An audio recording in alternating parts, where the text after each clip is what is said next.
Hello everyone, welcome back in judicial classes, that is AK judicial classes. आप सभी का अपने एके जुडिशल क्लासेस में स्वागत है। So guys, today we are going to start the CPC series continue. In previous video already I had covered some provision of the CPC, so you can go with that video also. और उससे कुछ case laws भी मैंने करवा रखे हैं, तो उसको भी आप रेफ़र कर सकते हैं अपने एग्ज़ाम के लिए। और इस वाले वीडियो में मैं चाहती हूँ स्टार्टिंग सेक्शन 9 से करते हैं और सारी एक एक लाइन को हम थर्डली पढ़ेंगे रिलैक्स होके, जिससे कि हमारे अपकमिंग जो एग्ज़ाम आने वाले हैं उसमें हमारे जो डाउट्स हैं वो क्लियर हो सकें। तो डायरेक्ट रीडिंग मेरा मेन पर्पस है कि डायरेक्ट में क्या मीनिंग है, उसकी उन लैंग्वेज को क्या जो एम्बिग्यूटीज़ होती हैं, जो लैंग्वेज है इसकी, उसको अंडरस्टैंड करना बस। अदरवाइज़ और भी ऐसे वीडियोस पड़ी हुई हैं और यूट्यूब्स पे हैं सबके, जो आपको और भी डिटेल बता सकती है। इसमें हम सिर्फ डायरेक्ट की जो लैंग्वेज है और जो एक एक वर्ड है उसकी मीनिंग समझेंगे बस। तो हम सेक्शन 9 से स्टार्ट करेंगे। सेक्शन 9 जो है वो सूट, ये पार्ट फर्स्ट है, सूट इन जनरल बोलते हैं। क्वेश्चन सबसे पहले यहीं से आता है, सूट इन जनरल का जनरल कहाँ पे दिया गया हुआ है, तो सेक्शन 9 से दिया गया है। 9 से स्टार्टिंग है। आपको मैं बता दूँ, सेक्शन 9 जो है एक गेट है, गेटवे है किस इस सीपीसी का, क्योंकि यहीं से ही हमारा पूरा प्रोविज़न स्टार्ट होना, जो मेन प्रोविज़न है वो स्टार्ट होते हैं सीपीसी के। तो section 9 jurisdiction of the court and res judicata का बात करता है। रेस जुडिकेटा आप सेक्शन 11 में पढ़ेंगे। उससे पहले हम जुडिक्शन पढ़ेंगे कोर्ट्स के, ठीक है, कहाँ पे ये अप्लाई होता है और कहाँ पे अप्लाई नहीं होता है सीपीसी। जुडिक्शन का मतलब यही है कि कहाँ पे अप्लाई हो रहा है, किन एरिया में अप्लाई होगा सीपीसी। ओके, नेक्स्ट सेक्शन 9 क्या बात करता है, स्पेशली लिखा हुआ है, courts to try all the civil suits unless barred. Court की ड्यूटी है वो ट्राई करे सारे सूट्स को, जितने भी केसेस आते हैं इनके पास सिविल वाले, उनको वो ट्राई करे। ट्राई करने से मना नहीं किया गया यहाँ पे, mind my points that try करने से मना नहीं किया गया है। सेक्शन 9 में बोला है can try all the suit of civil unless barred, जब तक मना ना किया गया हो, किसी पर्टिकुलर स्पेसिफिक प्रोविज़न में दिया ना गया हो, एक चैप्टर में या फिर किसी सेक्शन में दिया ना गया हो कि आपके पास राइट नहीं है, आप नहीं ट्राई कर सकते, एक पर्टिकुलर कोर्ट को बोला गया हो। ठीक है, तो नेक्स्ट इसको हम डिटेल में पढ़ेंगे। क्या लिखा है, the court shall, it is a shall provision, that means it is mandatory provision. जो कोर्ट्स हैं shall, subject to the provision herein contain, कुछ प्रोविज़न्स को छोड़कर, ठीक है, उसके बारे में सेल की बात नहीं कही गई है। सेल उनकी बात की गई है जो यहाँ पे दी गई हैं कुछ बातें। तो क्या लिखा है, द कोर्ट सेल, डायरेक्टली हम यहाँ से पढ़ेंगे, हैव द जुडिक्शन, उसके पास जुडिक्शन है कि ट्राई करे सारे सूट्स को जो सिविल नेचर का है। कैसा है, सिविल नेचर का है, except the suits of which the cognizance is either expressly or impliedly barred।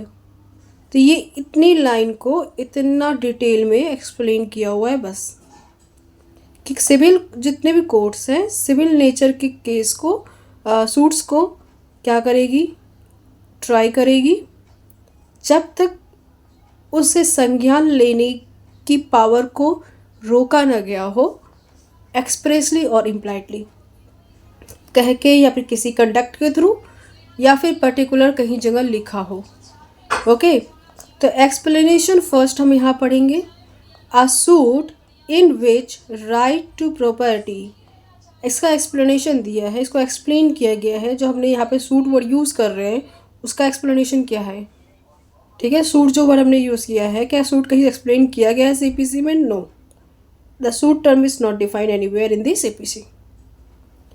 सिर्फ उसका नेचर बताया गया है कि सूट कैसा होगा, सिविल नेचर का है या फिर किस टाइप का नेचर का है। ठीक है,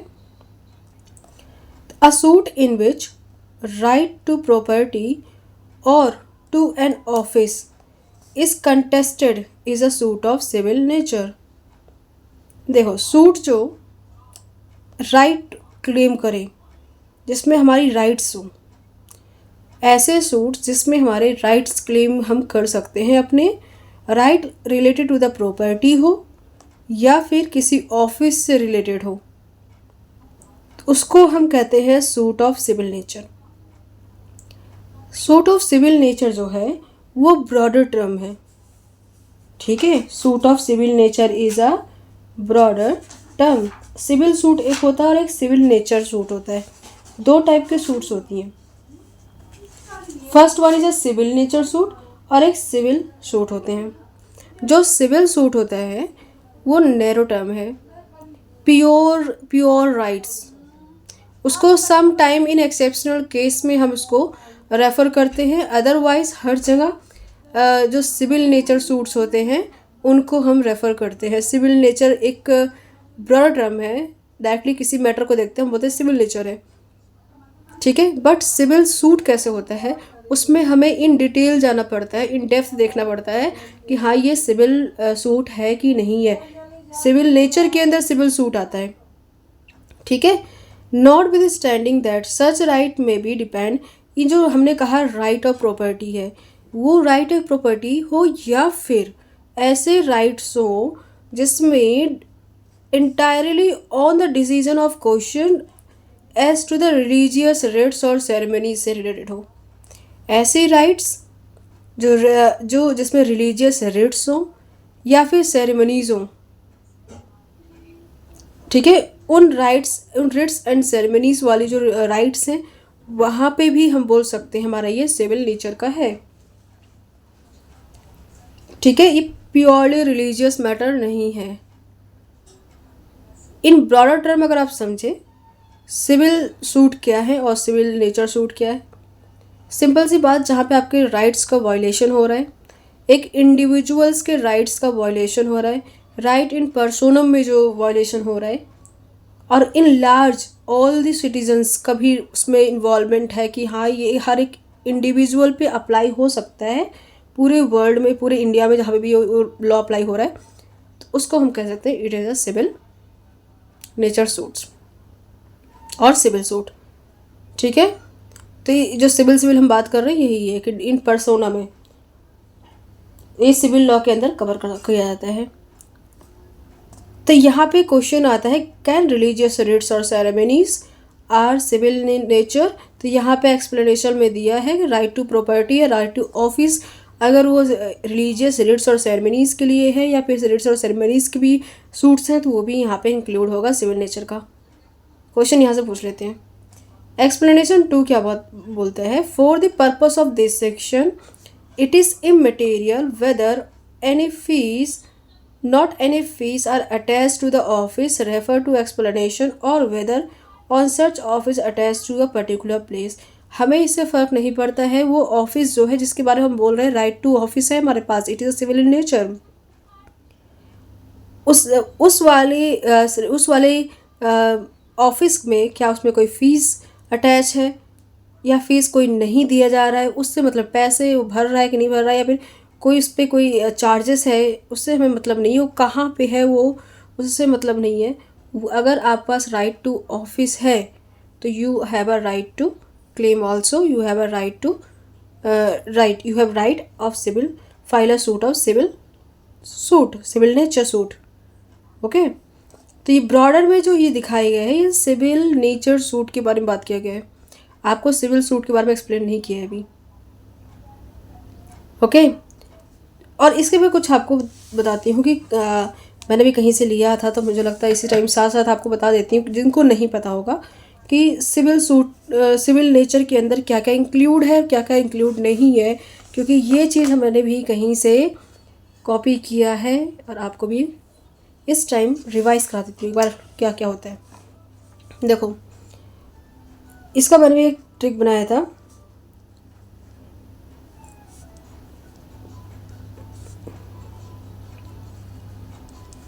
डी वा ना, समझ जाइए क्या लिखा है, आवारा अवर अ व र पागल,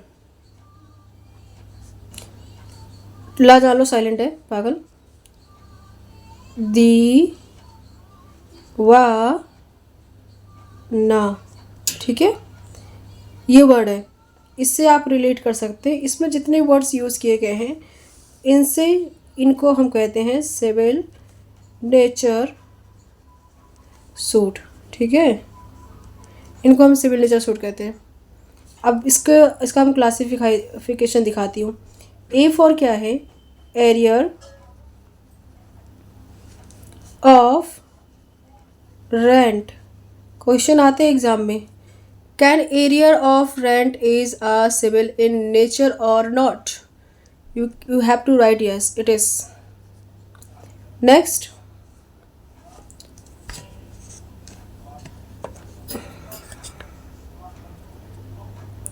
is A for area of rent, W for worship, ठीक है, वर्शिप करना।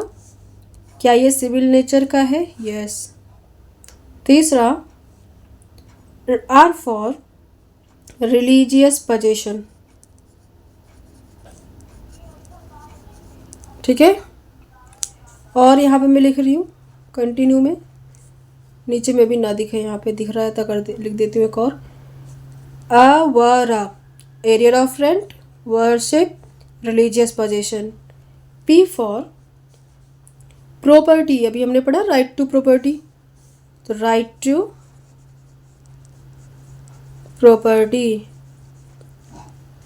आपका एरिया ऑफ रेंट है, आप सूटी फाइल करोगे फाइल, आपके पास राइट है, you have right to claim, right है कि नहीं आपके पास, है ना।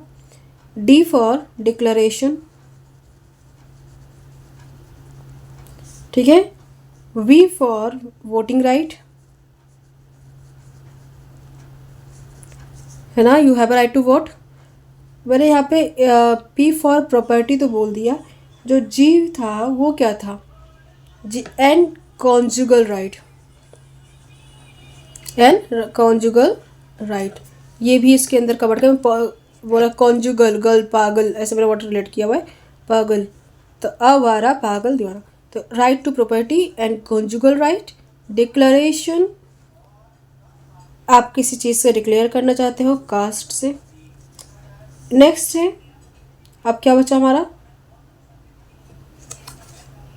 Expulsion from caste. ये सब जो है, बरियल हो गया, मैरिज हो गई, ये सब भी हमारा कहीं ना कहीं राइट्स में कवर होते हैं। जैसे कि expulsion from caste, is it और नॉट, जनरली ये यस होगा, अदरवाइज इसको आप एक्सप्लेन करोगे why not. Expulsion from caste, ये भी देख लो। बरियल, ठीक है, ये सब जो है सबके पास राइट्स हैं। ऑफिस, अभी हमने पढ़ा, ये सब एक्स्ट्रा है, इनको 2-3 बार देख लेना वीडियो, आपको रट जाएगा। रेंट हो गया, एकोमोडेशन हो गया, ये सारे जो पॉइंट्स हैं हमारे। वर्शिप हो गए, मैंने लिख दिया ऑलरेडी। ये सारे हमारे क्या हैं, सिविल नेचर केस हैं। वी फॉर क्या था, वोटिंग, ठीक है। और कौन कौन से जो है सिविल नेचर के नहीं हैं, और जो बच गए वो सिविल नेचर का नहीं होगा। CRD मैंने एक लिखा था, उसका शॉर्ट फॉर्म, कास्ट, रिचुअल और dignity are not the civil nature suit, okay. Voluntary offering is also not a civil in nature. ये तो इसके थे। अब यहाँ पे अगर मैं लिख दूँगा छोटा सा, ये सिविल नेचर के क्वेश्चन थे। दूसरा, not a civil nature, not a civil nature, कौन से नहीं होते, मैं यहाँ पे CDRV, V for voluntary offering, ये भी नहीं है। R for rituals, R for rituals जो होते हैं। डी फॉर डिग्निटी, ठीक है, राइटिंग समझ जाना, आप मैं बोल रही हूँ उसे समझ लो। कास्ट सिस्टम जो है उस पर भी नहीं है। तो ये कुछ पॉइंट्स हैं जो आप लिख सकते हो, कॉपी कर सकते हो, स्क्रीनशॉट ले सकते हो। ठीक है, शॉर्ट ट्रिक्स है, मैंने भी कहीं से कवर किया था तो मैं आपको एक्सप्लेन कर दिया। मैंने यहाँ पे वीडियो में अपने लिखा हुआ है इन वीडियो मीन्स कि अपने नोटबुक में खुद के लिए प्रिपेयर करने के लिए, तो मैं आपको भी एक्सप्लेन कर दे रही हूँ। ठीक है, so guys this one was our section 9 direct reading. इसका मैंने प्रॉपर आपको समझा दिया है यहाँ पे। अब इसके आगे कुछ है नहीं। सेक्शन 10 पे आ जाएंगे हम। और यहाँ पे कुछ जो इसके कमेंट्स लिखे रहते हैं इस बैरक्ट के, तो वो भी आपको पढ़ लेना चाहिए, यहाँ से भी क्वेश्चन पढ़ सकते हैं।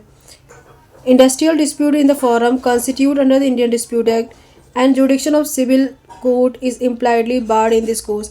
क्वेश्चन पूछा गया है कि अगर इंडस्ट्रियल डिस्प्यूट है कोई, तो क्या वो सिविल नेचर का होगा? क्या वो सिविल कोर्ट ट्राई कर सकती है? नो। वाई?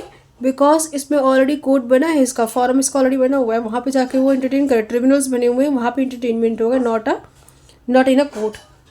आफ्टर दैट अगर आपका वायलेशन होता है तो आप आ सकते हो। और जैसे कि और यहाँ पे क्या लिखा है, the जुडिक्शन of the court and the rights of party emerging from the section 9 of the code is not absolute right but contain inbuilt restriction and jurisdiction of the court can be executed by the law or by clear indemnity arise from such law। तो इसे normally बता रखा है कि क्या जुडिक्शन है क्या नहीं है। टेलीफोन बिल जो होते हैं, jurisdiction of civil code, the civil court has a jurisdiction to enforce the right of subscriber under section 7B telephone act. Civil court में क्या इसके पास जुडिक्शन है क्योंकि वो इन्फोर्स करा सकती है, इसके पास राइट है इस सेक्शन के अकॉर्डिंग। अगर सिविल सूट का है कि नहीं है, क्या लीगल राइट वायलेशन हो रहा है कि नहीं हो रहा है, तो आप सीधे सीधे रिलेट करो कहीं हमारे आर्टिकल या IPC CPC या IPC या फिर कॉन्स्टिट्यूशन के अकॉर्डिंग कहीं हमारा वायलेशन हो रहा है किसी आर्टिकल में या फिर सेक्शन में दिया हुआ है इससे रिलेटेड प्रोविज़न। तो अगर दिया है तो आपका कहीं ना कहीं वायलेशन हो रहा है और आप you can claim as a civil. Okay, particular matters, ये सब पूरे यहाँ पे प्रोविज़न आप इसको पढ़ लेना, बट ये एग्ज़ाम में आते हैं। फिर हम नेक्स्ट करेंगे, नेक्स्ट वीडियो में सेक्शन 10 के बारे में डिटेल पढ़ेंगे और 11 के बारे में पढ़ेंगे। इससे ज़्यादा मैं आपको क्या बता सकती हूँ, सिविल सूट क्या होता है और सिविल नेचर सूट क्या होता है। ये देख लो, मैं डायग्राम ड्रॉ कर देती हूँ सिंपल छोटा सा। ये हमारा सिविल सूट है, ये हमारा क्या है सिविल सूट, और ये हमारा क्या है पूरा सिविल नेचर सूट है। ये इसका बहुत इंपॉर्टेंट है, क्वेश्चन आते हैं एग्जाम में, इसको आप डिटेल पढ़ लेना। अपने मेंस के लिए प्री के लिए इतना बहुत है। Okay guys, bye. Please do like and subscribe if you like my video. Bye bye.